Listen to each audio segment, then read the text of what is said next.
Hello， 大家好啊！我係主持人 T 寶啊，歡迎收睇我嘅頻道。咁中山市區博愛路啊，富人區又出爆炸新聞啦！遠洋新天地又有新動作啊，新加推咗25桶啊，2梯3火嘅戶型超實用啊，零公攤。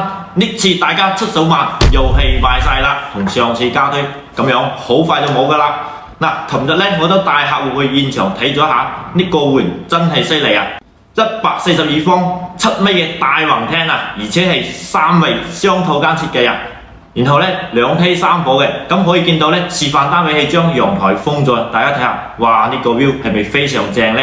咁跟住呢，我哋再睇咗一個127方嘅飛機戶型啊。咁呢個戶型都係非常之誇張嘅喎，南向嘅5房嘅一個單位啊，非常實用嘅零公攤啊。可以上呢，比市面上嘅4.0產品差唔多㗎啦。咁呢個樓盤嘅交標亦都係非常之高嘅喎，園林設計啊，還是佢交標啊，真係冇得彈㗎。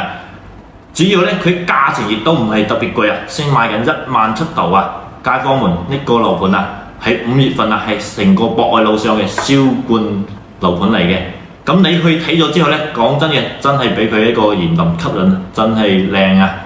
咁無論你之前有冇睇過嘅，還是未睇過嘅，都可以重新過嚟睇翻呢個新加推嘅。咁有關注遠洋新天地嘅街坊都可以過嚟再睇翻新加推呢個戶型。咁講真嘅，佢依家嘅活動即係可以1房1二啊。咁依家呢個樓盤呢，以前係賣緊2萬700嘅，依家呢先係1萬出頭啊，而且呢仲攞咗2個設計大獎啊！咁中意呢個遠洋新天地嘅朋友，嗱嗱聲 call table 帶你過嚟睇樓啦！